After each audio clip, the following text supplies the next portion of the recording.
What's going on, Taylor? Welcome to the Meat Mafia podcast. Guys, thank you for having me. And thank you for coming to my house, This is, Rome Ranch. this is such a cool experience for us. I know we were talking a little bit before we hit the record button, but we started the podcast in March, and like as part of that process, we made kind of like a list of 10 guests, like dream guests that we wanted to have on. And you and Katie were right at the top of that list just because, like, number one, Epic and Force of Nature, both of those brands have fueled our animal-based journey.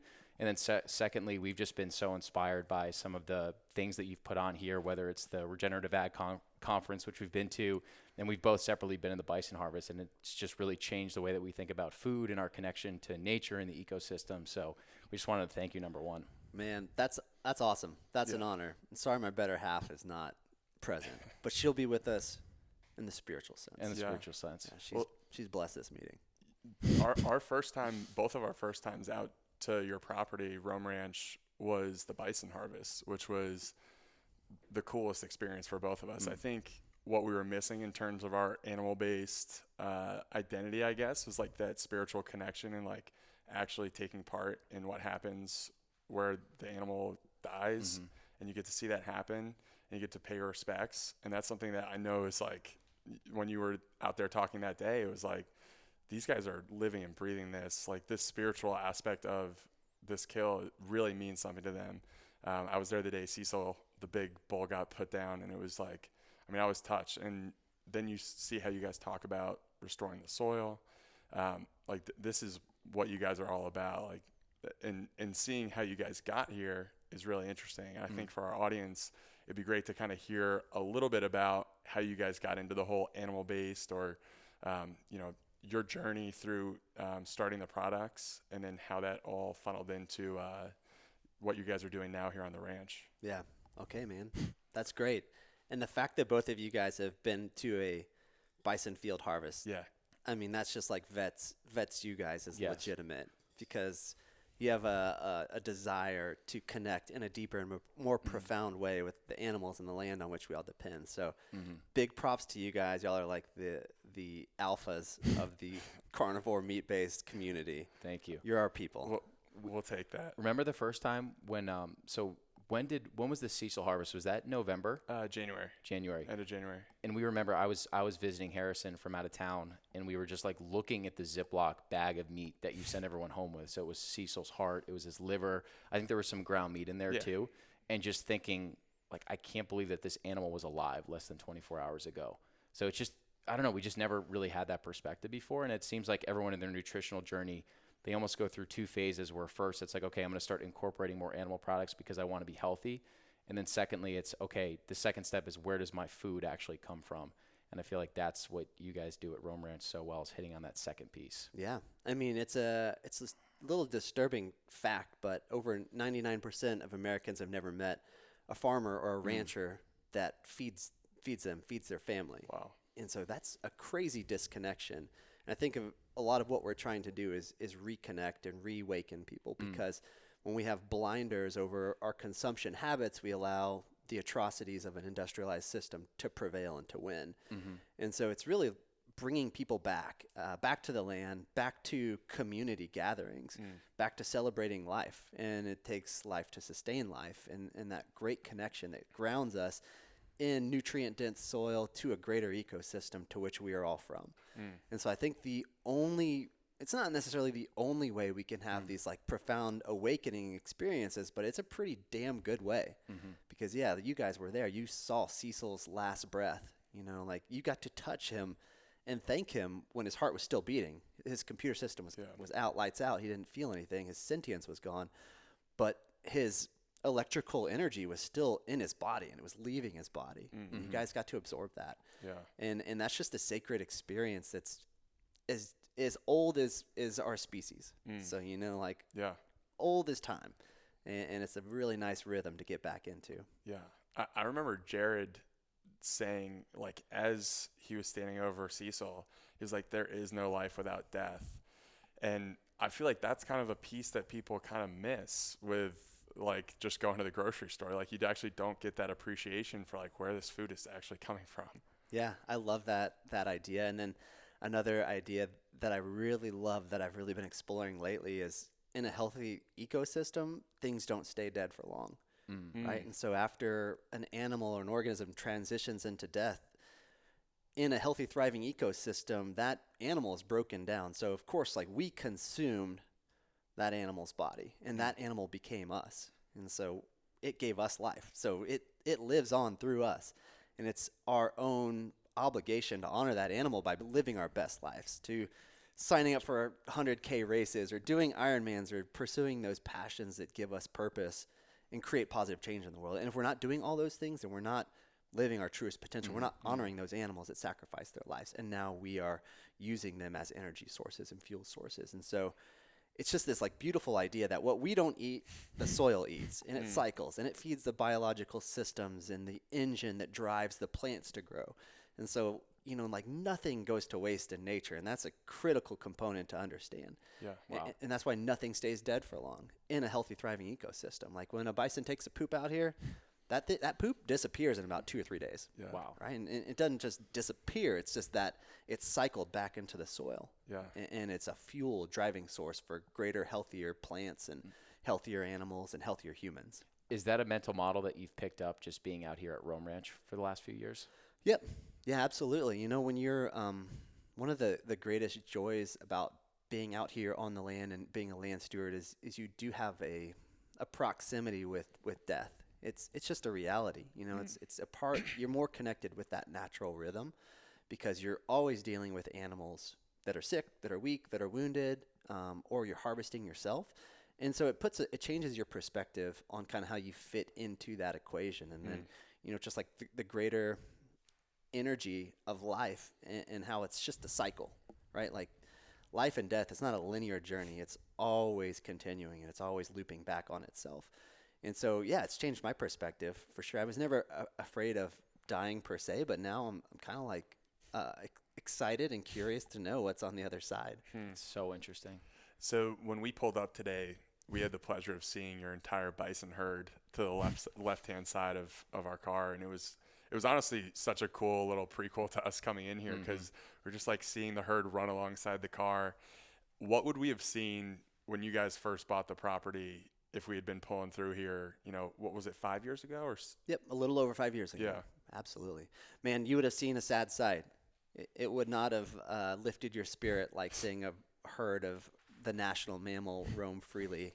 And so what you would have seen is very common to what you see globally on all land, which is all land is degraded on the planet due to conventional industrial agriculture. So, you know, we are only globally at a very small percent of the full capacity of our landscapes. So the capacity to produce food, capacity to produce a nutrient-dense food, the ability to sequester carbon, circulate rainfall into the aquifers, and all these natural systems have been broken. So that was no exception here. So for over 100 years, the fields that make up most of our ranch were farmed very conventionally.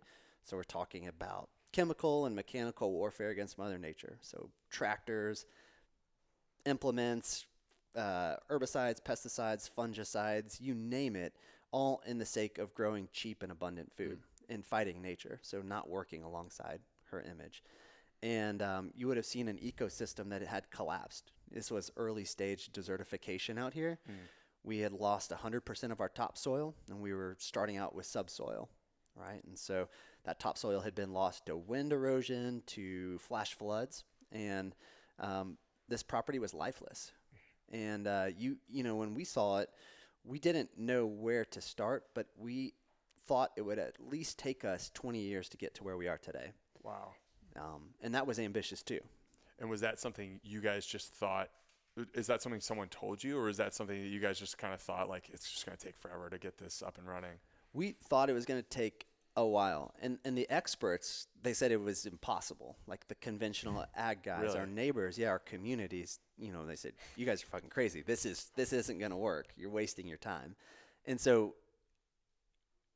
you know, it's even been more impressive when you look at it through a conventional mindset and an agribusiness lens. But we really looked at this. We look at land more as an ecological system, right? So not like, one of the things that's happened is we've removed the culture in agriculture. And we're removing the community and the tradition and the people. and we've replaced it with business. So agribusiness, that's what people go to school for now. And in agribusiness, you learn chemistry, you learn mechanization, you learn industrialization. You don't learn how ecosystems function as they have for millennia. And so you're always at odds with that. And so for us to approach and try to solve a lot of the problems that we saw here, which was massive degradation, we looked at it through a completely different lens. We looked into nature for inspiration day one. And one of the first things we had to do was just cover that damn bare soil. Because you guys, it would have looked like the surface of the moon out there. Can't even imagine.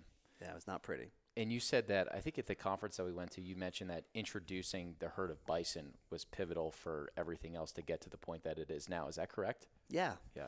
You know, we when we first brought out the bison, we thought the bison, we kind of perceived them as our tools. So we were bringing those animals out here to do what they have done for millennia. You know, they co-evolved with our most nutrient-dense, fertile landscapes the world has ever seen, right? And that was a symbiotic relationship between the grasses, the other plants, the soil, and the large herds of ruminants. So when you remove the ruminants, and especially those keystone ruminants from a system, the rest of the system is compromised. And so we thought of the bison as our tools. And, you know, looking back now, we're a little bit, I feel like we didn't give them enough credit. And I feel embarrassed that we thought of them as tools, even though that was with love and respect. But truly now, you know, when I think back, it's like they were our co-creators and our co-collaborators because we were out here together. And we just set the stage for the bison to do what the bison want to do, which is graze, which is aerate the soil, cycle fertility, bring in more biodiversity. And so without those animals out here, you know, the accelerated rehabilitation of this ecosystem would not have happened. Yeah, I feel like without them, if we never brought a herd of bison or another ruminant animal out here, it would look pretty damn near the exact same way it did 5 years ago. That's incredible. Did you guys do any testing of like the animal meat quality, like when you first got them out there to now when like the soil's rich, there's grasses growing naturally, and now they're eating like a very like balanced, healthy diet for what a bison would eat? You know, that's a brilliant idea, and we tried to do that early on, but that, I'd say technology or the ability to do that, the micronutrient testing in meat, it just wasn't being done. Gotcha. So we sent meat to different labs, and we paid to have these like really expensive, elaborate analyses completed, and it wasn't helpful. It was still looking at like calories, proteins, fats, carbs. We couldn't like really dive into the macro and micronutrients. Yeah. And so we missed that, but one of the things, and there has been progress on that front, by the way, we're kind of at like this cutting edge pivotal point where people are actually starting to understand and being able to quantify that a lot more effectively. But one of the things, and I think I know what you're getting at, that we have seen linearly improve alongside the health of our land related to the bison is like conception rates. So that first year where it was very degraded, didn't have a lot of diversity of plant species out here, the bison were struggling, we had very low fertility. And every year that fertility is improved by about 20%. Wow. And last year we had damn near every single bison out here get pregnant. Wow. And so, you know, that is like a direct reflection of your environment, of your nutrition, of just your overall health and well-being. Wow. When did you and Katie start to have the idea that maybe ranching and owning a piece of property was something that you'd be interested in and becoming like true stewards of the land like you always talk about? Yeah, you know, with Epic, when we started Epic, it was really important to us to have relationships with the various ranchers that we source from, especially because we were trying to source from as many regenerative, small, independent family farms similar to a Rome ranch. And so we got to go out and we got to visit these people, and it was just so inspiring. You know, we'd never been out to a ranch or farm. We're first generation. We grew up in the city. Like I remember when I took like the vocational test. I don't know if you guys remember those when you're like in elementary school. Yeah. Like, where are you going to end up? Yeah, I was so stoked to take that test. And being a farmer or a rancher was not an option, which is fucking crazy. It is crazy. Because this is like such an amazing career and a profession. And I feel like it is the closest you can connect with God or with Source or with the Creator, being out here on the landscapes. And so we never saw ourselves going this path, but it was really through the inspiration of visiting places like this and stepping foot on that living, thriving soil and seeing these ecosystems exist that just brought joy to our hearts and fueled our spirits and our souls. And we just, it felt intangible, but we always said, you know, if we ever had the opportunity to do this, shit, we're going to double down. We're going all in. And so when we ended up finding a really good partner to sell Epic to, and that was never the goal, but it just kind of like came into our lives. The first thing we did after we sold that company was start looking for a ranch immediately and put our money where our mouths were. And was it always going to be in Texas? I know you're in Austin. You're one of the very few people that I know who's actually from Austin, which is cool. But was it always going to be in Texas, or did you guys think about going anywhere else? We thought about other spots Really? too. Yeah, we thought. I mean, I love the mountains, so Colorado was always a really cool idea. It was kind of between like Rocky Mountains and Texas, and so you know, in retrospect, I'm so glad we settled where we did, and this land picked us as much as we picked it, and so we made the right decision. Yeah, you know, I think it's hard because in agricultural communities, typically you're very isolated. You're far away from urban centers where people like you guys can come out and have easy access. It's, you know, we have some bison rancher friends that you drive to the property, which takes hours to get there, and then you get to the gate, and then it takes 3 hours to drive to the house or to find the bison herd. Shit, those people are on a little bit of an island. Absolutely. And so, you know, we have like the community to support, to sell meat to, and then also to connect and invite people out to create that inspiration and that change.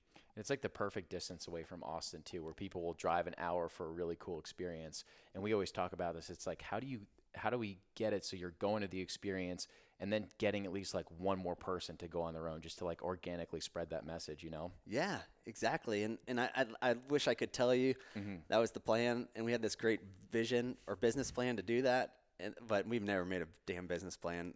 Don't really believe in those. And so it just worked out, you know. But you're right. We a lot of what we do out here has become word of mouth, and I think that's the best testament of what you're doing, right? Because if you're spending money on marketing and resources on trying to convince people to support you, then you probably don't have a compelling story or product that's really differentiated, but it's really meaningful. Yeah. And speaking of business plan, I think we started a little bit backwards. That's how it goes on the Meat Mafia podcast. We started regenerative farming, which is awesome. But I mean, we would personally love to just learn a little bit more about the Epic story and how you and Katie built that up, because we've listened to you tell it on a few other podcasts, and it's really inspiring. So we'd love to dig into some of that if you'd be down. Sure. Yeah, it's crazy. I mean, that story really starts from, like, I'd say the dark days, dark ages, like in the medieval times where, like, no one knew anything about the world and they thought the world was flat. That was Katie and I. Yeah. Eating plants. Yeah, exactly. we were misguided. And I think I'd like to say that our spirit and our soul is the same. So early on, Katie and I had just this like affinity for the outdoors. So like you guys, we just felt most alive being outdoors, training for endurance races, doing Ironmans, like spending all day long on a bicycle. So definitely connected with the natural elements of our ecosystem. And in that journey, you know, this was when we were in college. And man, I just feel like kids don't know shit in college, but that's where you're supposed to learn stuff. And so we learned this the hard way, actually. But, you know, the conventional narrative back then, and this was like, it wasn't like 100 years ago, it was 2004 through 2008, 10. You know, like we had a centralized model of education and information. Social media wasn't this thing where you could have unlimited access to alternative ideas. And so at that point in time, it was very conventional, you know, propaganda wisdom that like plant-based diets, especially for athletes, were superior, which was fucking crazy. I studied exercise sports science. We were always trying to optimize our bodies so we could race harder and recover better. And in that journey, we were told, you know, like, you got to have a low-fat diet. You got to like fuel your body with carbohydrates and simple sugars. And so we were just going like this crazy way where even for proteins, we were looking into more technological solutions than a natural solution. So like pea protein isolates and other plant-based foods. And it's like these plant-based foods that we were eating they shouldn't have been called plant-based because they came from plants, but they came from plants, like manufacturing facilities with fucking smokestacks. Right. And I mean, they're just byproducts of garbage. And we didn't know. And we thought we were eating right for our bodies. We thought we were also eating responsibly for the land. Because at that point in time, it was like animals are degrading our ecosystems. They're causing all this environmental decay. And we bought into that bullshit. And I remember on one trip when we were driving to New Mexico, I think we were like we were on the way to California. And we drove by the biggest feedlot I've ever seen in my life. I mean, it was miles long. And it was the worst example of animal-based agriculture. And that was just kind of like the nail in the coffin for us. Because we thought, well, shit, I don't want to support that system, right? You guys don't want to support that system. No, so, like, 100%. I'm opting out. And we didn't realize that when we were opting out, we were actually not taking the ability to use our consumer dollars to vote for a better system. We were allowing the pervasive incumbent system to prevail. So that was jacked. And you know what really caught up to us was in these years of competing at pretty high levels. Katie was a total badass. She won her first Ironman race, like fucking won it, won her category. That's like, badass. What? It's one thing to do it. It's another thing to actually win your age group. Yeah, I mean, it's like such a competitive sport. It's insane. And so she qualified for the world championship race. And so we got to go out to the Kona, Hawaii race. And, you know, this was over a couple years of building and really pushing our bodies hard. And there was this one season where, like, injury after injury after injury. And this was about 3 years of being plant-based. And so, you know, we thought, oh, let's clean up our diets. We're not eating well enough. So we transitioned from going from vegetarian to vegan, right? And so, like, we're moving on the spectrum, but we're moving the wrong way. We didn't know it. Well, surprise, surprise. Chronic inflammation got worse. Mysterious joint pain got worse. GI distress got worse. Oh, shit, we're not eating clean enough. Let's go raw food vegan. Wow. Fuck. Yeah, You're all the way on the spectrum now. Yeah, exactly. The pendulum is swinging in the wrong direction. And then, like, finally, I mean, it was so bad to where Katie just literally couldn't train anymore. And she was told she needed a knee replacement. She's, like, probably, like, 19 years old, 20 years old. Wow. She had exploratory surgery. She was told she needed to be on arthritis medicine for the rest of her life. All these terrible diagnoses. And we saw every medical practitioner we could think of, like conventional Western medicine, MD, to chiropractor, to like shaman, to Reiki energy, like whatever. We like full spectrum. And finally someone asked her at this towards the end, like, what are you eating? First question they asked.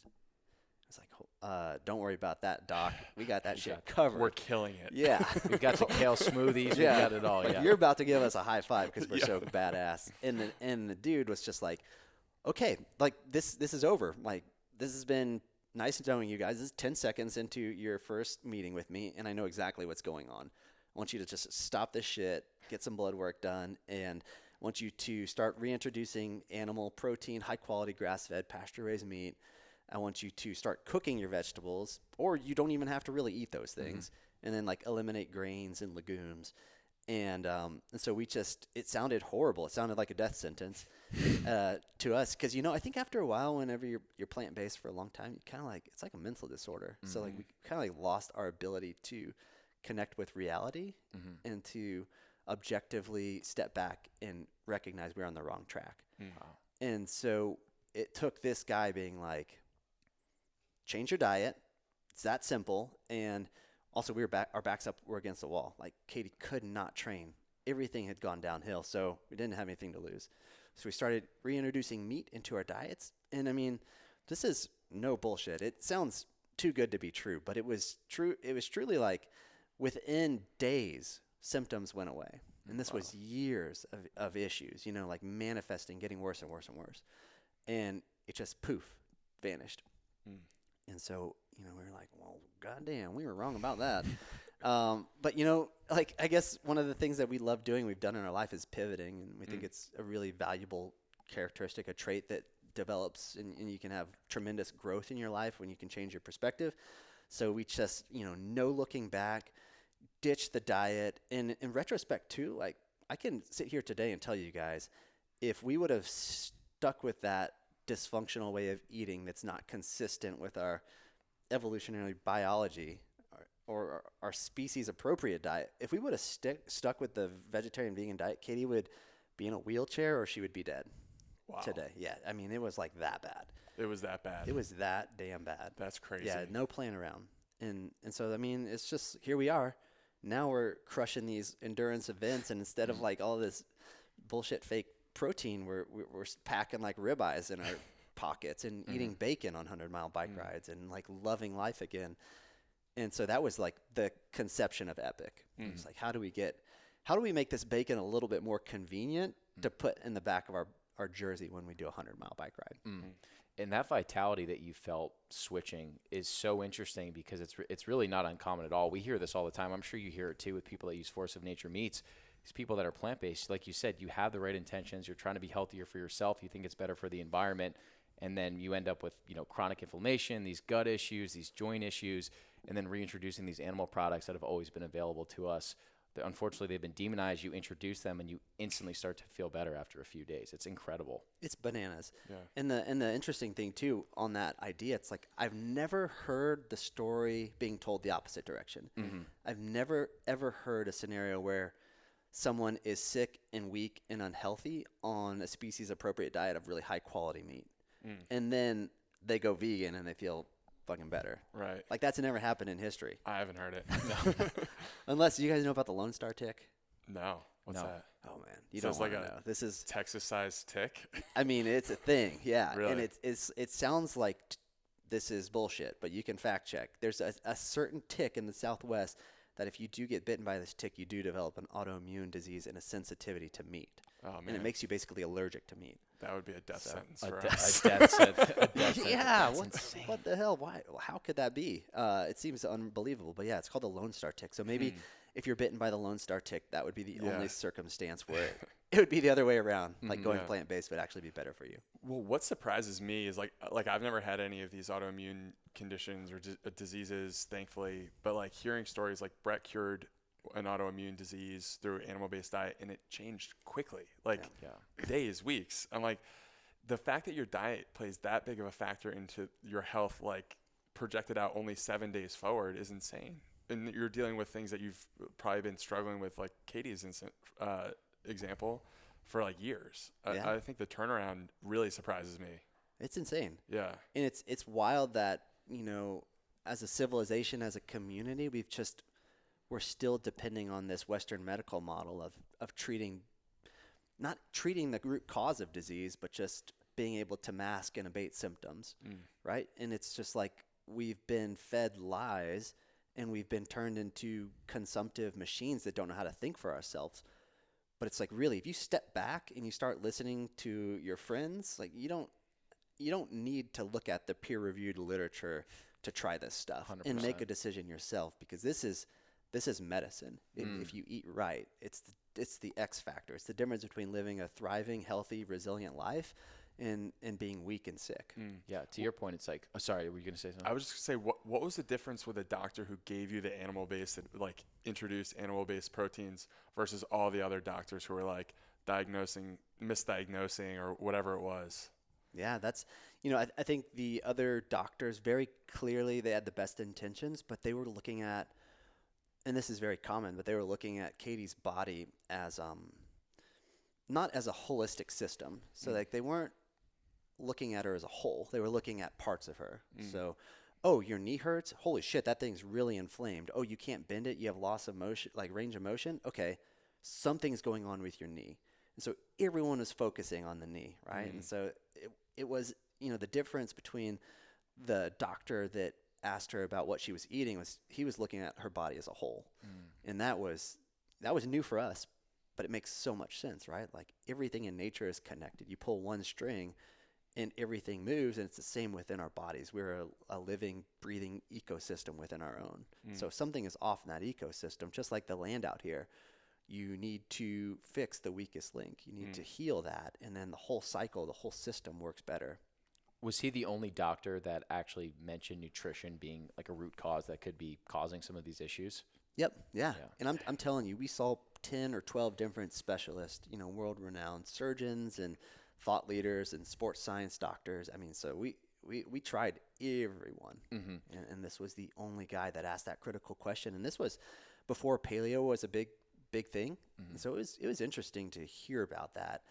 And he actually even suggested we read a book called Eat Right for Your Blood Type, which it's a pretty cool book. It's old school, but this author looks at different blood types in human beings. And every time there's been a big shift in blood, that's happened due to either a massive shift in how humans eat or a massive shift in climate, which impacts how land produces food. And so, O is like the original blood type. That was human blood for hundreds of thousands of years. And then with the advent of agriculture, so domesticated agriculture, where we weren't hunting and gathering, we were starting to eat a lot more grains, being more stationary. Our blood shifted to A type. It happened right there 10,000 years ago. And then, there's type B, which had a lot to do with like more processed foods, starting to drink more milk into our diet, so consume more animal milk. And then like the AB, it's very recent in the lineage of our human species as evolution looks at it. And it's really kind of confusing. It's like a mutant blood type, and it's like right when highly processed, packaged industrial food, chemical agriculture came into the picture. And it's the AB blood type that has the most like metabolic diseases, the most autoimmune issues. And so it's really empowering. But I guess the idea with that book is like test your blood and find out where you are, and then eat to that kind of level at human evolution that your blood is more adapted to. And so we're both O positives. Wow, that's fascinating. So you both make the shift. You instantly start to feel better with the animal products. Now, did you own Thunderbird at the same time that you were switching to this animal-based diet? Yeah. We had a vegan energy bar company. Sorry, I missed that. That was maybe mentally block that out or something. Try to forget. Yeah. But no, Thunderbird was a great company, and it was like our gateway into consumer packaged goods. So it was a vegan raw energy food company, like a bar. And it's so funny because I look back and I remember doing hundreds of demos. So like being at Whole Foods or, Central Market, H-E-B, Natural Grocers, doing demos, and people were always like looking at that bar and they'd be like, oh God, there's not a lot of protein in here. We're like, shit, we're doing our best. Like this is like what you get with plants. And people would be like, man, I want more protein. I want like low carb. I want low sugar. And we'd just be like, well, if you want that, like there's the meat counter over there. Like that's your answer. Like that's the whole food solution to what you're looking for. And so maybe somewhere that was like embedded in us. Like that was like an inception moment where we had like this subconscious realization that meat was the superior, nutrition force of this planet. And but yeah, so we had this vegan company, and when we publicly transitioned our diet and we didn't even eat our own products because they caused so much damn inflammation, we like lost a community because like those were our people, those were our friends. We had people like break up with us. Really? Yeah, we received letters, emails where people just said straight up, you guys are dead to me. I can't believe you are eating meat now. Damn. Yeah, like we will no longer support you, no longer support your products. We're going to tell all of our friends to no longer support your products. So it was like a very hateful, weird breakup from a community that we thought we were a part of. But, in retrospect, like good things obviously came from that. And from your perspective, you're both probably thinking, well, what do you want me to do? I've tried this approach for years. I don't feel good. And now I'm incorporating animal products and we both feel the best that we've ever felt.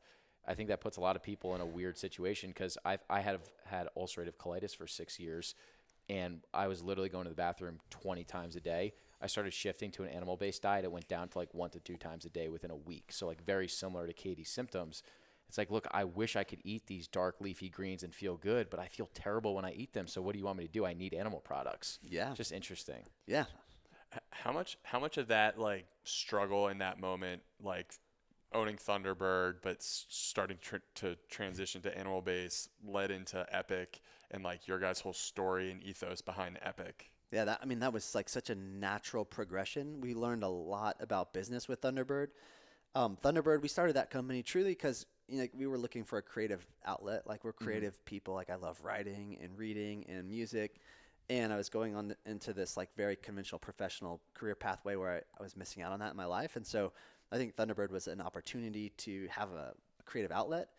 And we learned a lot. We mostly learned about what not to do with business because we were just goofballs with that whole project. But it was like we had this company, and thankfully, our angel investor that helped us start that company, he was like already on this animal-based movement. Nice. I mean, like he invested in a vegan company, but like he didn't eat that way. He just was investing in like this idea of whole foods and good for people, good for planet, even though he's a little misguided too at that moment.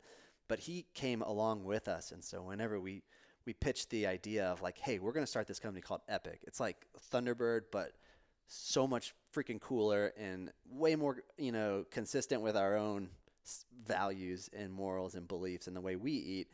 And he was just like, hell yeah, let's do it. What are we waiting for? Mm-hmm. And so that was a great support mechanism and a good, community leverage for us to go for it. But, it was a pretty natural progression. And interestingly enough, so like at Whole Foods at the time, our buyer for our bar category, so like this is like make it or break it as a young business, he was hardcore vegan, and his kid was vegan, and his dog was vegan. I mean, like real deal type stuff. And so we were like dreading, like, oh dear God, we have to tell this guy what we're doing, and we have to convince him to give us an opportunity at Whole Foods, or we're just like fucked. And he, and so we like sat with him kind of like this and pitched our idea. And I mean, he pretty much said like, get the hell out of my office. No way. Yeah. And so that was, again, just that community, not coming from this space of love, but being it's like very polarizing, like very close-minded to different thoughts and different ideas, very dogmatic in a very negative way. And I see that manifesting at a greater scale now more than ever in our civilization and in our world. But we had different ideas, different thoughts, and he just said, beat it, don't come back. And so we just like almost cried. Like we thought like, this is like it. This is what the world needs. This is what we need. This is the right decision. And we just kept forging on ahead. And then we went to a really big natural foods show in Anaheim, California. And his boss, the guy above him, just happened to come to the booth because he had heard about like this new company that was rolling out this crazy idea and this crazy product. And basically he just told the dude under him, absolutely, these guys are getting into every single Whole Foods in the country overnight. Wow. And so that was like our first big account and a really cool validation to what we were doing. Wow. And I know it's interesting now to hear you tell that story, because these like regenerative meat bars, everyone's so familiar with Epic now. It sounds like it's just people accept it, but back, 5-6 years ago, the concept of creating a meat bar, did people think that you were both crazy for wanting to do that? Yeah. Oh yeah. It was like one of those things where you told people about it and they just said, that sounds disgusting. Like, why, like, are you talking about dog food? Like, this is dog food, right? And no one really got it. And it was really frustrating. And, I think what really helped it become successful was obviously, I think the packaging had a lot to do with it, because we really decided intentionally to put very beautiful illustrations, like anatomically correct illustrations of animals, to really honor the animal and to connect people with the animal. And so I feel like when people actually saw it and they held it in their hands, they said, oh shit, this is real. Like, this isn't just an idea. This is badass. And then, yeah, it didn't hurt that we also launched the product like right when paleo was becoming a thing. We went to like the first Paleo Fx in Austin, and there was like 2 or 3 other food brands there, and it was just like this perfect timing, perfect platform to launch it. What was the reception at Paleo Fx for you guys? Did you guys get like a lot of traction right away, or did it take a little while for you guys to build up? Yeah, it was instant.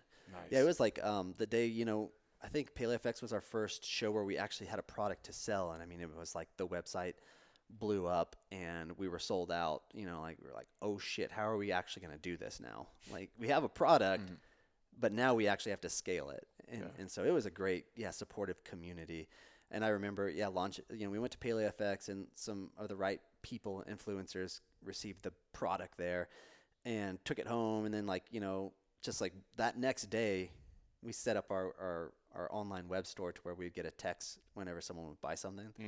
And it was like the first day we turned on our website, and I mean, I shit you not, it was like every 2 seconds, ding, ding, ding, ding. And we're like, what the hell is happening? So just like digging into this virtual community, online space, and it's like people were sharing, people were talking about it.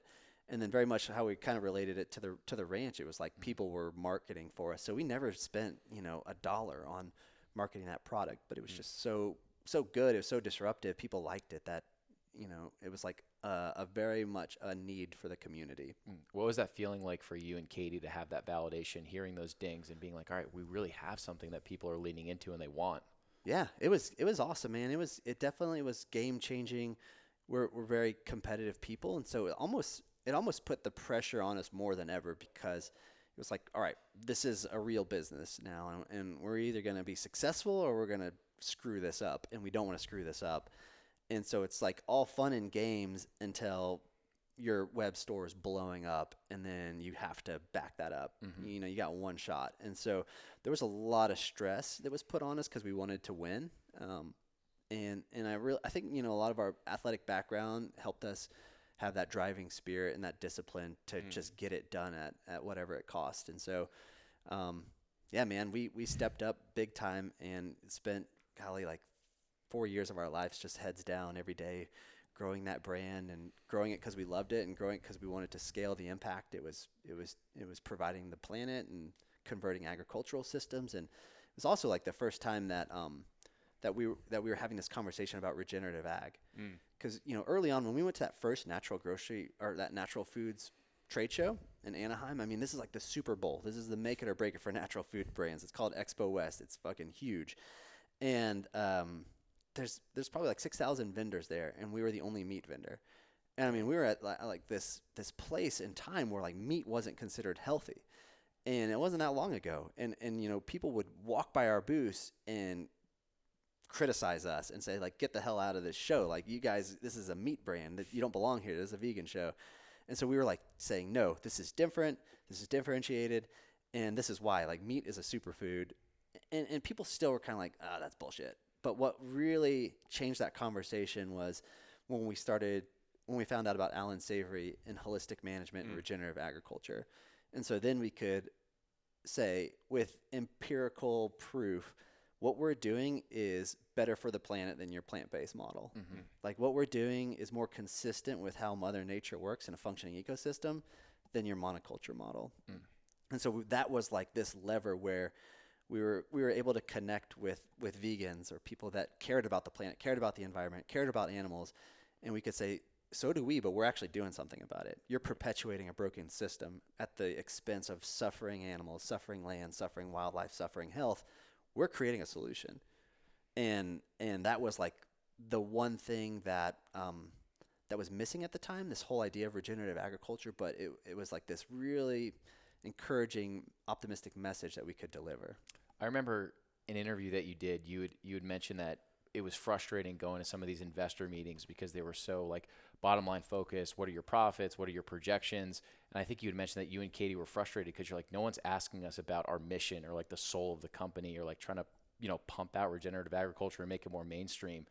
So I imagine that was probably really frustrating for you because you both seem like such mission oriented people. Yeah. And anytime you start a business, I mean, you definitely want to surround yourself with the people that believe in the mission and that are the right cultural fits.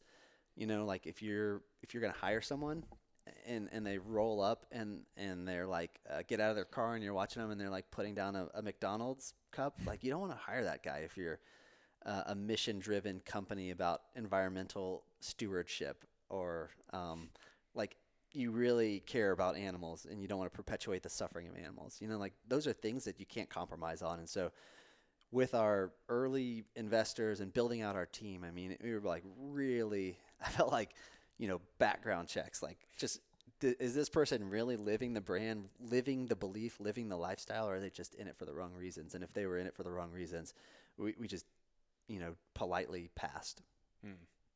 What were some of the biggest challenges that you guys ran into with Epic? Because it seems like you guys got some early traction, but I imagine there were some days where you guys were like, oh my gosh, this is not going as planned. Yeah. Oh man. I mean, quality, we kind of had to just figure out how to make a shelf-stable meat bar. And that wasn't like a thing. And so, I don't have a food science background, but I was doing all the recipe development at home and collaborating with all these like independent, a lot of them were professors in agricultural schools about like, how do you cure and preserve meat without harsh chemicals? How do you do it, in a very natural whole food way? And so we were really writing the book on how to freaking do this stuff in real time and also trying to move fast. And so the biggest struggle bus early on was just quality, man. I mean, like we were like, for example, using equipment and machines that could pack plant-based bars to pack meat bars.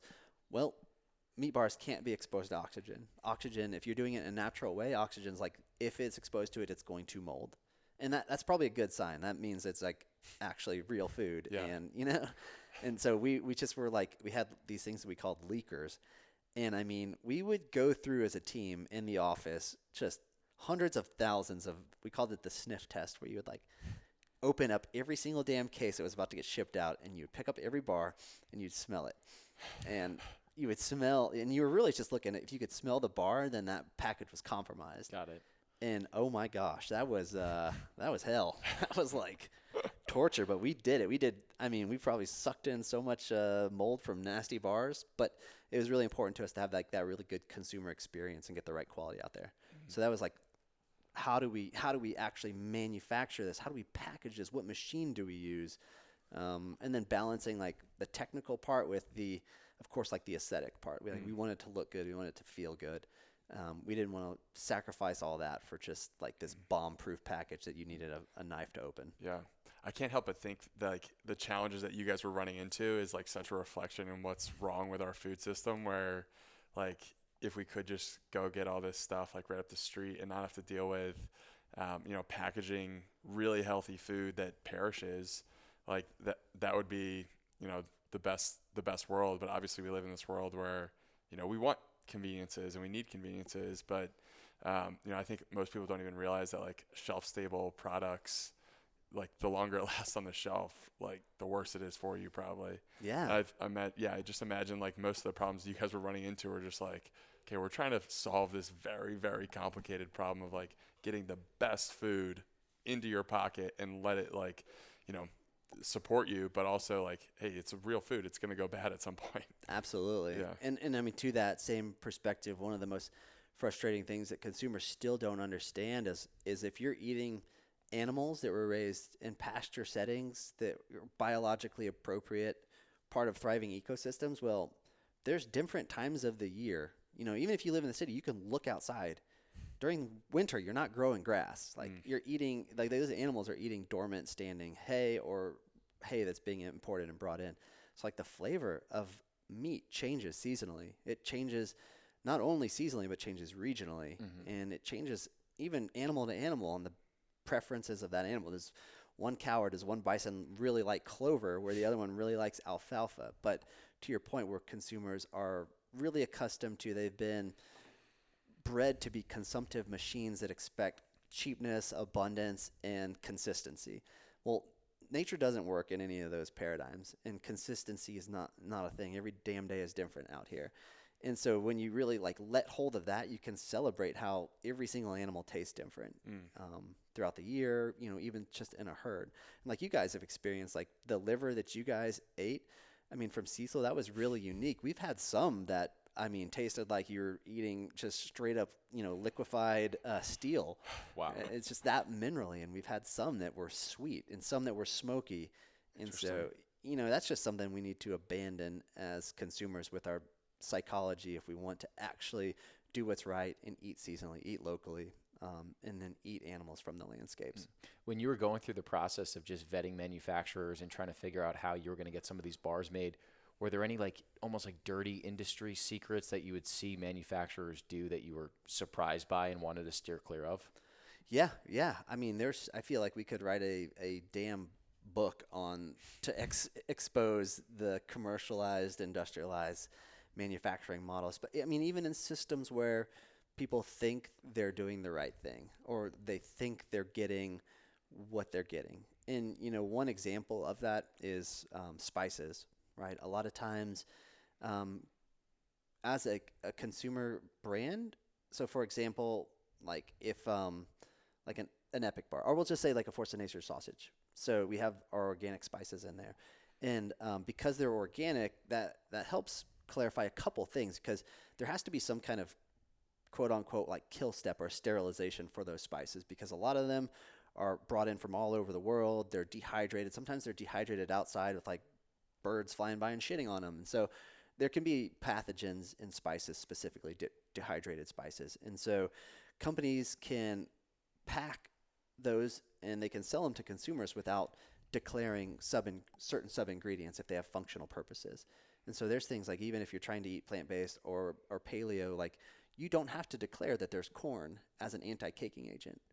That's crazy. You don't have to declare that these spices has been treated chemically with a pesticide to kill any living organism that might be existing on that. That's disgusting. Or irradiated.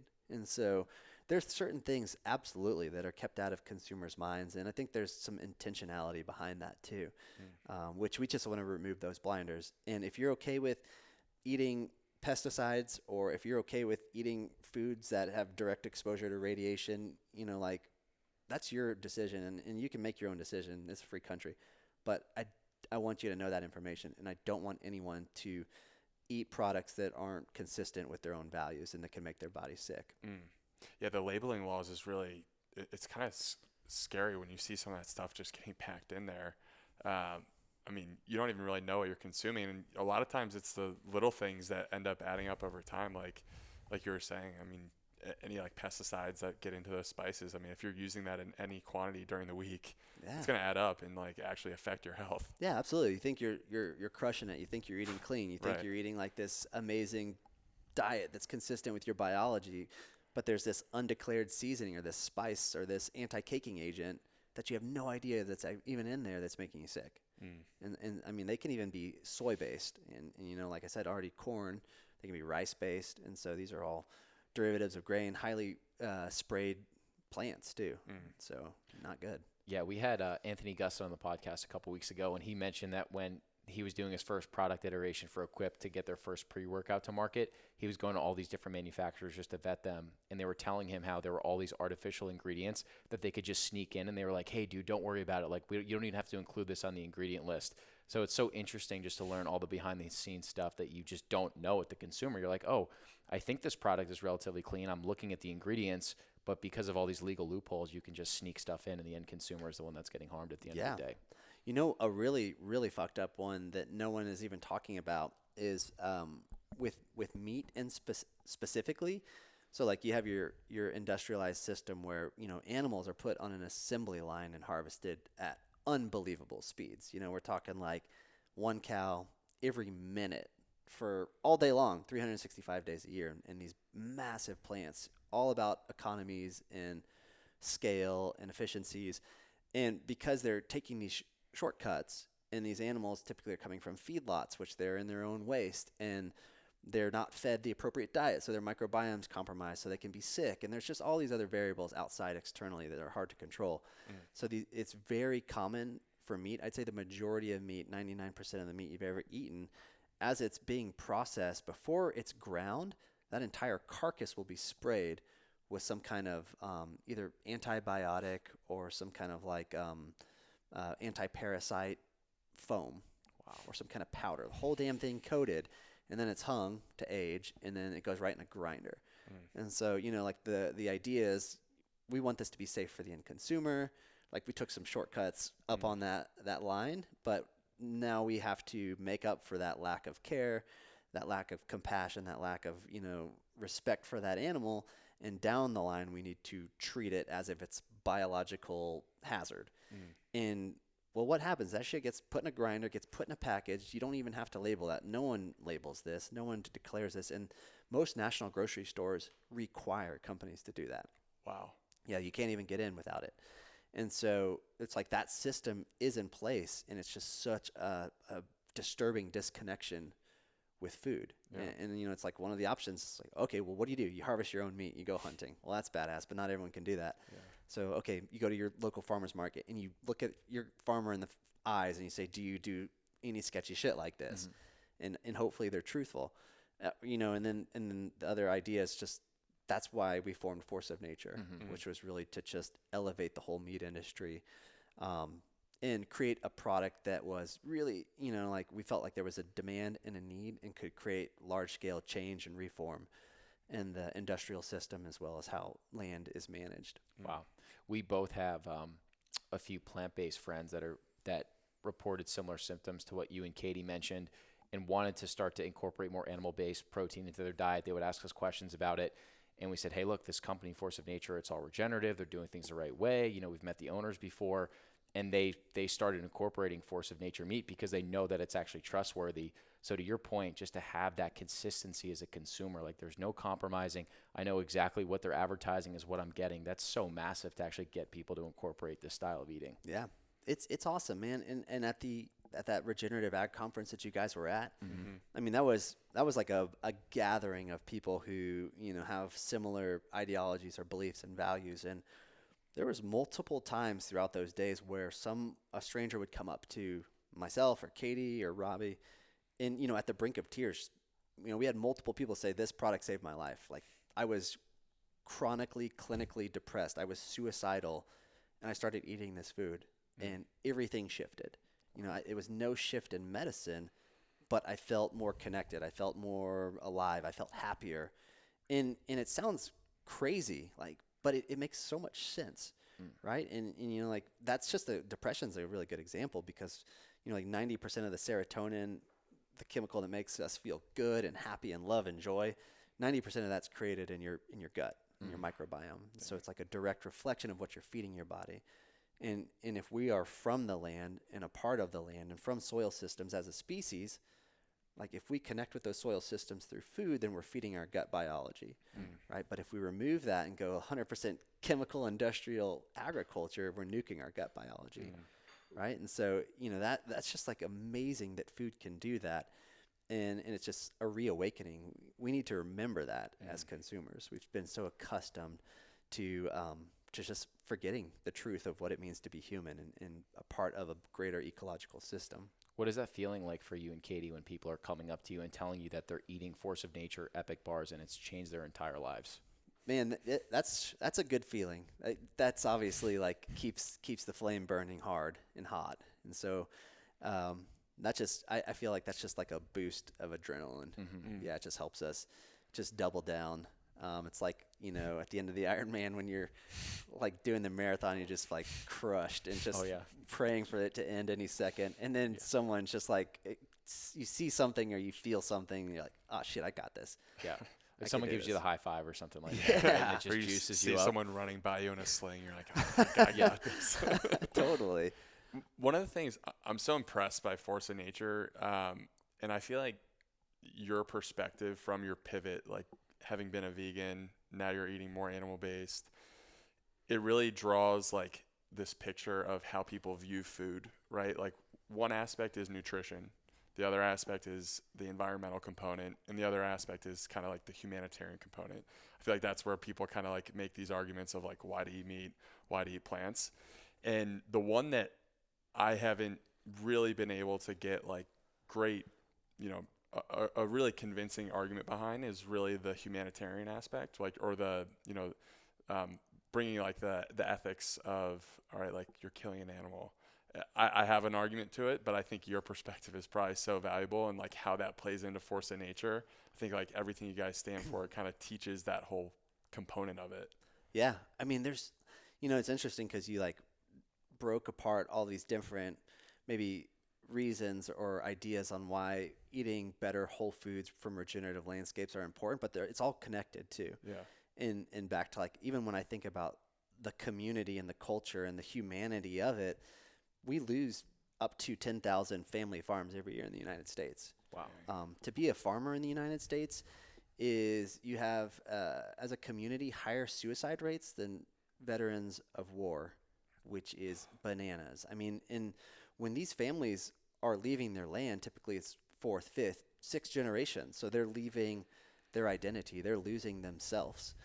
So we're failing family farms. We're failing the farming industry. And we're removing humans from food production, right? And that's awful because these rural economies suffer and these legacies, you know, in the 1800s, it's like 30% of all people were on family farms. Now it's low single digits. Yeah. And so we've really just centralized our food production. We've lost capacity and connection with that. and we've outsourced it. And so like all these family farms are now being lost, but at the same time, guess who the largest farmland owner in the United States is? You guys probably know this. Bill Gates. Yeah, Bill Gates. So it's like this system is failing the families who have been on the land for over 100 years, and they're losing in all aspects. But Bill Gates, doubling down on our current industrialized chemical model, is benefiting from it. Yeah. Like when you take a step back and you recognize that, you know, if nothing else, if no other reason to eat regenerative, it's to help heal these rural communities and to make our country more resilient, because we don't need centralization of agriculture. We need decentralization of agriculture. Centralization is terrible, because when that system fails, which we've seen it fail many times in the last year, right? We're seeing it fail right now with baby formula. We've seen it fail with meat. We've seen it fail with eggs, chicken, influenza. It's a very fragile system. And so the more people we have celebrating and being on land, that we only benefit from that as a community and even as a country. Do you have recommendations for a consumer that's listening to this that wants to decentralize? Maybe they're, buying all their meat from the supermarket. They want to make a transition. Do you have recommendations for how someone can actually go about doing that? Yeah. Golly, kind of talked about it a little bit, but I'd say, the best way would be, unless you have the ability to harvest your own food or to grow your own food. That's number one. And anyone can start. And there's something about doing that, even at the smallest capacity, to just connect with like the alchemy and the mysterious nature of our planet, right? So like even if you have a little deck, like growing some herbs, or if you have a yard, like putting up a bat box and catching the guano, like there's we can do something to get away from that centralized model and really connect one-on-one as a family or as an individual with a greater system. But if you're looking at meat specifically, still like buying locally, supporting a local farm, especially if they're doing regenerative practices, and you got to go to the market and you have to ask people. So you lose a little bit of the efficiency, but you gain everything else, right? You gain that knowledge, that understanding, the quality. You gain, your watershed being recharged. You gain habitat for wildlife in your community and ecosystem. So like, that's almost, you can't even quantify everything you can gain. It's a little bit less convenient, but oh well. Like we should probably be spending more time, more of our resources on food as a community and as a country. And I actually looked up the other day, like we spend less per our household income on food than any other country in the world. We spend about 8.5%. Yeah.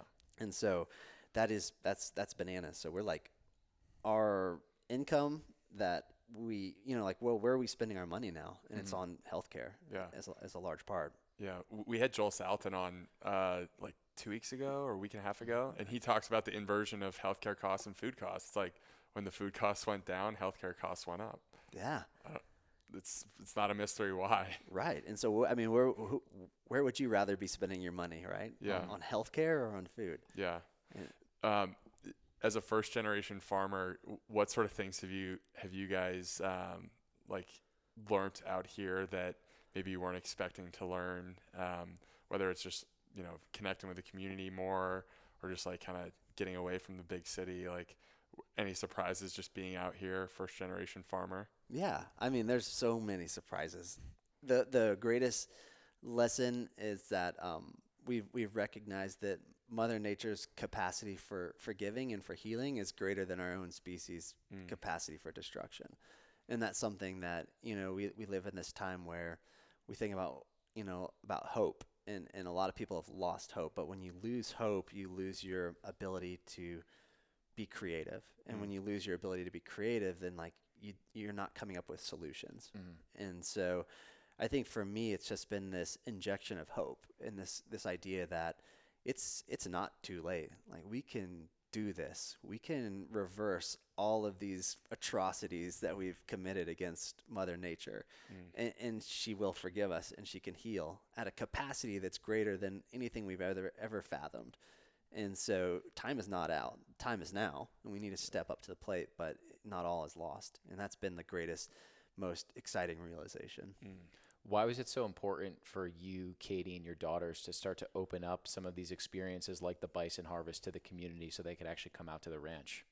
Yeah, that's a good question. I think we just felt like it's an obligation, it's a responsibility. The land, it's like we don't really see this land as something that we own. We just see this land as something that we belong to and we're part of, and it's a gift and a blessing for us to be able to share that with people. Because if we had never gone out to the ranches that we had visited early on, specifically White Oak Pastures, you guys have met Will and seen him speak. I mean, being on that property changed the trajectory of our life. We never would have purchased a ranch. We never would have gotten so deep into soil health if it wasn't for that experience where, we had like a physical, emotional, spiritual reckoning, like shattering our perspective. And so I just want, if we could have that effect on one person, it's just like an effect that's just expands over time and accelerates, and maybe they can impact more people. So I feel like more than anything that we can do, that's one of the biggest levers to creating change and to scaling agriculture, positive agriculture. Yeah, I mean, we were both incredibly impacted by it, and we've been trying to tell more of our friends that are local to the Texas area to get out here and attend these different harvests and events. Have any other farms or friends that you have in the ranching community, have they adopted similar practices to try and do similar experiences on their farms? Yeah, absolutely. Awesome. Yeah, that's been cool. I feel like people are getting a lot more creative. And one of the ideas with like these experiences and how you can even think about it from a business perspective, it's like ecosystems that have biodiversity are very resilient. Farms with biodiversity are resilient. So you look at White Oak Pastures and they're raising like 12 different species of animals. Well, if for some reason all their chickens die of some kind of like weird plague, which wouldn't happen there because their chickens are on pasture and they have sunlight and they're healthy, but like you get the point. Like if you're only raising pigs in a barn or chickens in a barn, you're really fragile. You're just like that industrialized system. And so if one thing goes wrong, well, good luck. Like you're going to be in a world of debt and you're probably going to lose the farm. And so like in your business model, having different revenue streams is you just can't live without it. And so I think that's the idea of other people who are starting to open up and share their farms and their ranches with people in their community. It's like, it's good for your business. It's good for your land. It's good for the community. It's just a no-brainer when you start connecting the dots. And it's also like you're starting to really add value to what you're doing. You're starting to like objectively quantify and explain to people that your land and how you're managing it is valuable. Because the way that we value land now, it's all backwards. So land is like at a more expensive cost breaker than in history, right? It's like so jacked. If you want to buy a farm or a ranch today, that really sucks. And that'll change. Everything shifts. Yeah. But the way that we look at land, it's like we value land not on the health of the soil and the diversity and the resiliency and the water systems. We just value it on does it have recreational potential, which is weird. Yeah. And well, guess what? Recreational potential is directly related to all those other ecosystem services. And so it's like just changing the understanding of what true land value is. How much of the education component has played into you guys staying in the fight? Because I imagine after you guys sold Epic, there was probably a conversation like, hey, we can go do whatever we want now. What made you guys double down on what you were really convinced was the future of agriculture and the food system? Yeah, no, I'd say after we sold Epic, we kind of chilled for about a year, and we just needed a year to get grounded and to be quiet. And we stopped doing, even until pretty recently, stopped doing podcasts, just stop being so public. And I think that's one of the reasons Katie's still like in that zone, which is all good. I respect that. But, for us, it felt like this was the higher calling and the most important thing that we could be doing right now. And having a family, having young daughters, it's like, what do we want to leave? What do we want to leave them? Like, what do we want our legacy to be? And like the one thing that we can leave them that's more important than anything else is hope. And so how do we give them hope? Well, we demonstrate and we show them and we inspire them. And so this is about as much, for the selfish reasons of giving our daughters a sense of hope for the future and for their lives and what they can accomplish and what they can return to the planet than anything else. Do you mind touching on just like what what were the honest feelings of selling Epic to General Mills after pouring your blood, sweat, and tears into a business and shaping it in your exact vision and realizing, hey, in some ways, maybe we're giving away a little bit of that control that we've had for a long time. Yeah, we gave up all of that control, and I mean, it was kind of like I felt like it was you have a baby and you're like raising your baby and you love your baby and you're taking care of that baby, and then it's growing up, it's getting a little more independent, gets a driver's license, starts making your life a little stressful. Maybe my kids aren't that old, but I have to put myself in my position when I was that age and my parents how they felt. And then, they go off to college, and you're just like, oh, boy, I can't just keep babying you. This is your turn to see if you're going to make it in this world and be a productive citizen, part of this society. And so Epic was at that graduating point where we had just done everything we could do. So it made it easier to part ways with it because there was a really capable, wonderful team in place at General Mills, and they've – we connected on the values and the mission and the long-term vision of the company. And so it was in good hands. It wasn't being compromised. Like Katie and I are still on the periphery, so we get to still be involved where we want to be involved. But it's also so big now and so corporate that we don't want to be involved. It's not really how we operate. And so it was a juxtaposition, a lot of joy, a lot of excitement. The whole idea of even selling the company was we'd never – the big reason we did it was to scale its impact because what we had looked at doing with it, all these legacy goals and these grand visions, it would have taken us a lifetime to do, or we could do that in 2 or 3 years with General Mills. So it's a no-brainer. If we passed on that, then we are missing the boat. We're missing the opportunity to create the positive change that we set out to. And so that was really exciting, but at the same time, to your point, it wasn't all roses and skipping through the park. And, there was moments where, oh, dude, I just wanted to kick some ass or just take out frustration because, we were so used to running that thing, nimbly and pivoting and just gut checking, doing what was right. And then we got rolled into this multinational billion-dollar company, and all that went out the window. So we're sitting this is what needs to be done. These are the right moves. This is the right decision. And then we're in meetings and doing consumer psychology testing and talking about planning, but not pulling the trigger, not taking action. And that's just not how we're hardwired. So there was definitely conflict, some butting of heads, but it was good for us to see that side of the equation, see that side of what business is like, and then get the hell out of everything and go live on a ranch and barely see anybody. Were you convinced that they were going to be good stewards of your guys' mission for the whole regenerative movement? Yep. Yeah. I mean, Mills, they're the right partner in many senses, but their commitment to, they made some public announcements. And so commitments to regenerative ag. And it was all these big companies that have acquired smaller mission-driven brands, for decades before us, they were fucking it up. It was they would spend all this money and then they would get the brand and then they'd plug it into their industrialized scaled model and then lose all the magic of that brand, and then that brand would suffer and suck, and it was just a waste of an investment. And so that's happened for many, many years. And we're at this point in time where Mills came to us and we aligned on a lot of the values and the important things, and they said, hey, we really want you guys to be a part of this. Please don't leave it. We need you. And this is also a greater opportunity for you to influence Mills, to influence the larger corporate structure. So what you guys do with Epic and bringing in that genetics of regenerative ag, soil health, land health, what if that starts getting applied to other brands in the portfolio, Cascadian Farms or Muir Glen or Annie's? And then that scale that you guys set out to create, well, now you're really amplifying it.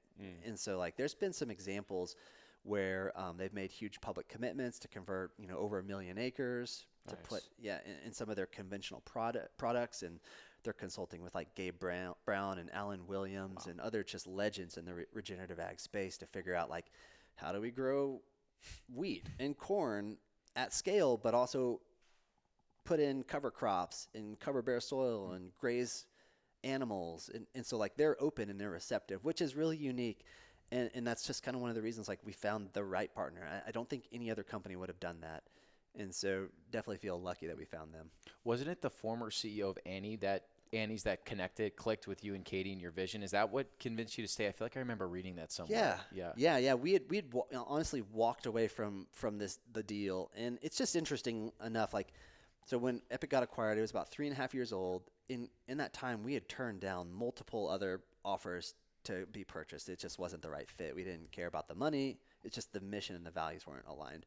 And so early on when we talked to Mills, we had a very similar experience. And it was misguided. They tried to plug us into a bigger, larger corporate part of that company, and we walked away from it.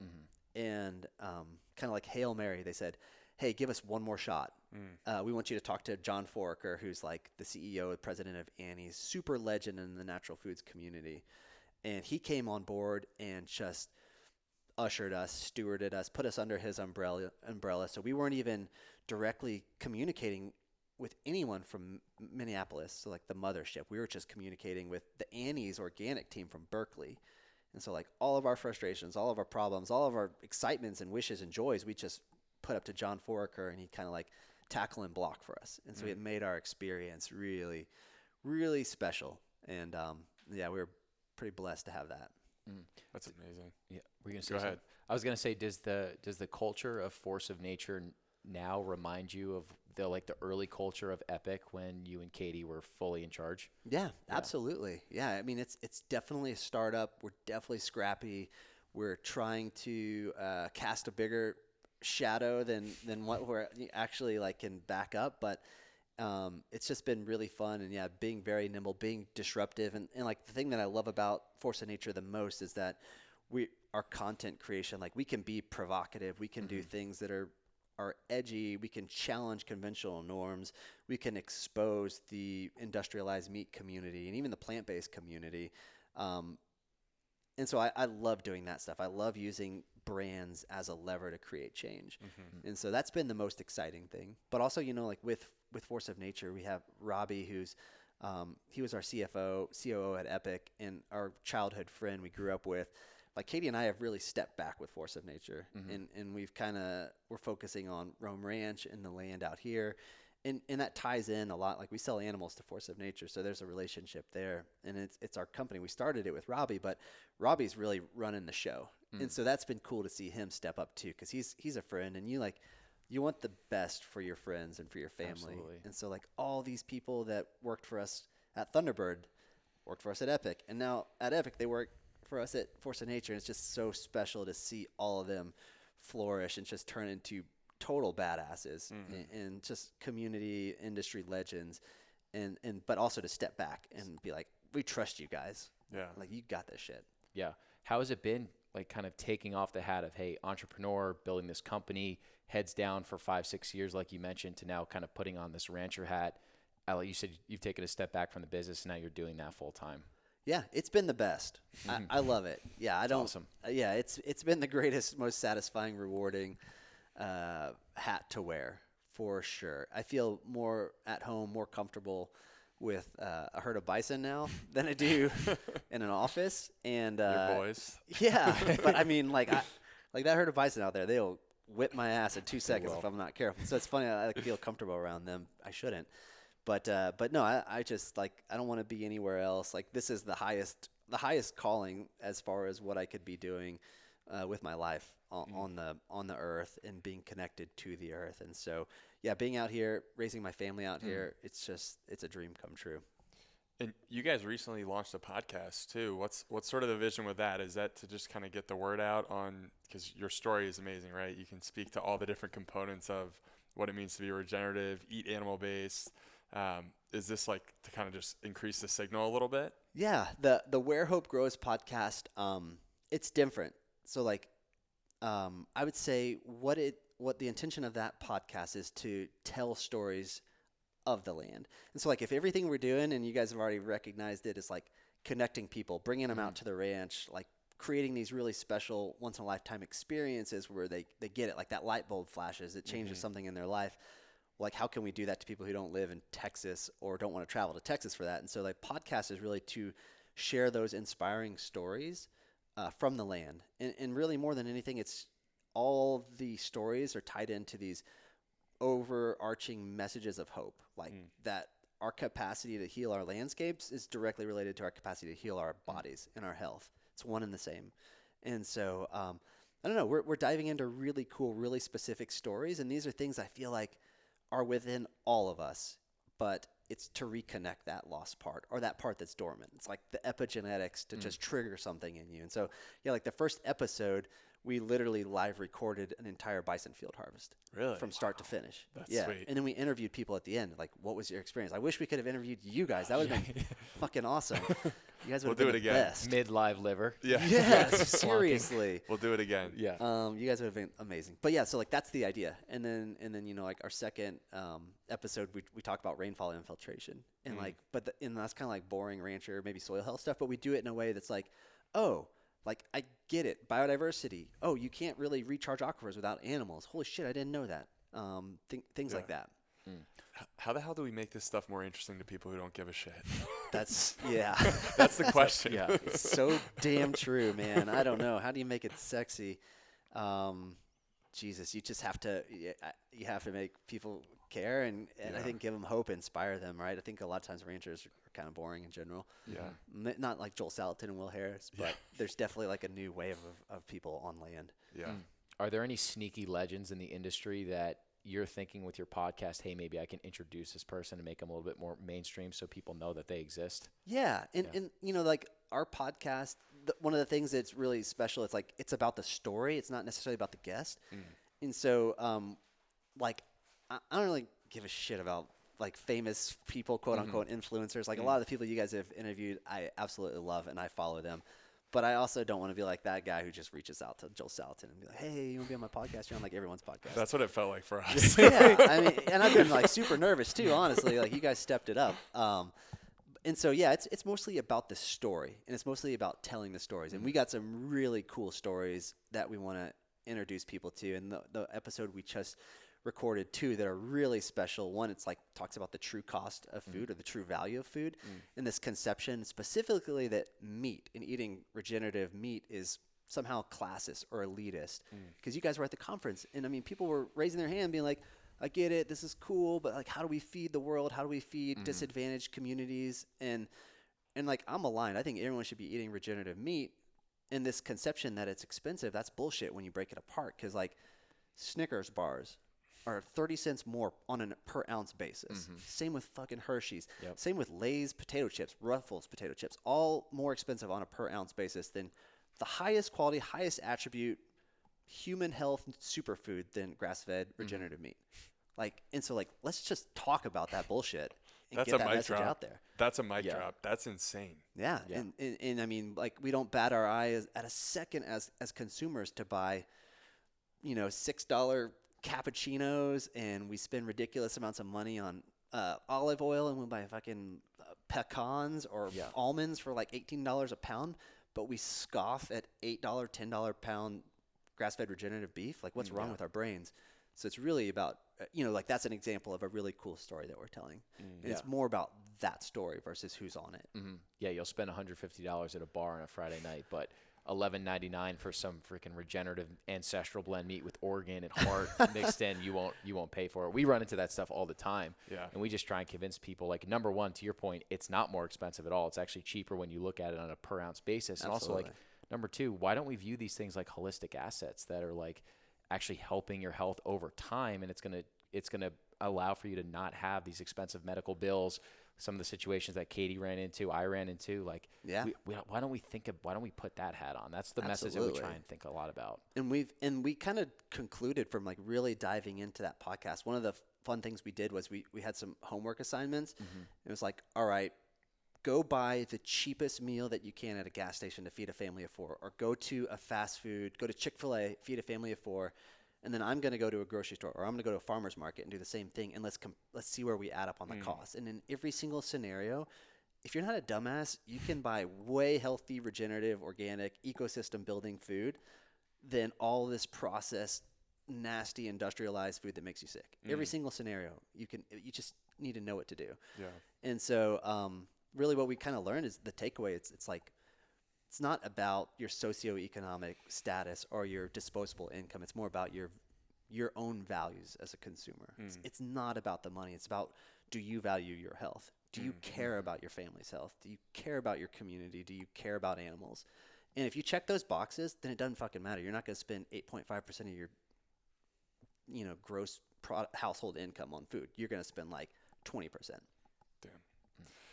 For people who are listening to this who are like, all right, this guy's figured it out, like, I would love to learn more about whatever Taylor is all about. What sort of books or like podcasts or resources do you typically point people to be like, hey, just watch this. It'll get you going in the right direction. Yeah. Favorite book would be Dirt to Soil by Gabe Brown. I think I talked to you guys about that book a long time ago. That's just a great gateway drug, entry into regenerative ag. And it's really consumer friendly. And then another one would be Nicolette Nyman's Defending Beef, which that was written by a vegetarian. Holy shit. And it's like the best book on animal-based diets and why animals are so important for ecosystems and for our health. So I love that. And then, podcasts just like your guys, like, all day long. Meet Mafia, listen to Where Hope Grows. I feel like I'm just going to narrow it and keep it focused there. Yeah. Love it. Yeah. Morgan Weeks, when we visited the Force of Nature office a few days ago, he gave us two little goodie bags and had Defending Beef in there, which was a nice touch. So we now have 2 copies of Defending Beef. Oh, shit, yeah. Yeah. Oh, man, you guys are going to get your minds blown if you haven't read that one. Have you read it? I've read it. I haven't gotten to read it yet. I can't wait. Crazy. It's so good. Yeah, it's like we're eating less meat than almost anywhere in recorded history right now as a civilization. Looking back, we're eating less butter. We're eating less, whole foods and dairy, and it's like our health is the shittiest it's ever been. So it's like, it's not meat. Yeah. Like in every single example, it debunks this idea that meat is the villain. Wow. Yeah. When you think about just the future of society, our food system, our ability to regenerate the land at scale, are you generally hopeful? Yep. Yeah. Yeah, exactly. Yeah, all day long. It's like an overwhelming sense of hope. Wow. And an example, just a quick example of that's like, we used to think not long ago, like less than 10 years ago, that it took 500 years for 1 inch of topsoil to be formed. And that was like conventional science. That's what was accepted. That was what was taught in agricultural colleges and ecology universities. And what we've been able to figure out is through these regenerative practices, you can build an inch of topsoil in as little as 10 years. And so that's like, to me, that says it all. And that's like a great example. We have some large, oak trees out here in central Texas, and some of those trees are 300 years old. They're just like the most badass things you'll ever see. Like, you just want to like go up to it and hug it and just sit under it and like think about all the things that tree's ever seen in its life. But what if I could tell you could grow a tree that big in 3 years? Like, that's fucking crazy. But that is the capacity for healing our soil systems. Wow. And so, yeah, I'm definitely encouraged by that, and I'm definitely encouraged by the amount of information that's available. And frankly, we're at a point in time where it has to change. We can't keep going down the industrial, plant-based bullshit model. Like, we can't just keep processing and trying to out-technology our way out of all of our problems. We need real solutions, and we need to look back into Mother Nature. Do you think human health or soil health is worse off right now? Man, that's a great question. And I tell you this with 100% accuracy that they're one and the same. Yeah, they're both fucked. And you cannot have human health without soil health. It's impossible.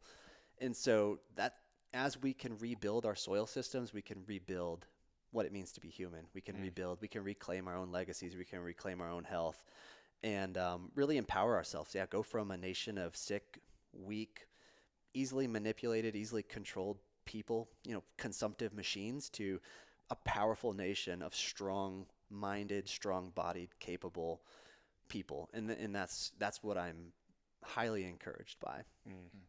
Well, I don't know if there's a better way to end this conversation than that. We just want to thank you again. As Brett said at the beginning of the podcast, this is like a golden episode for us.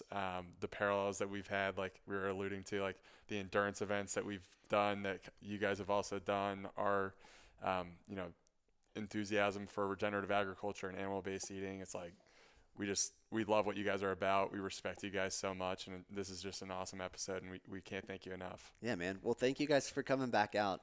It's been really special. Anytime. No, it's been really special. literally Yeah, anytime. you're our people, and so thank you for doing what you can. And it's just like every single one of us needs to tap into our own skills. And obviously, you guys are very talented interviewers and very passionate about accelerating this message. So you don't have to be a freaking farmer or a rancher to do anything about it.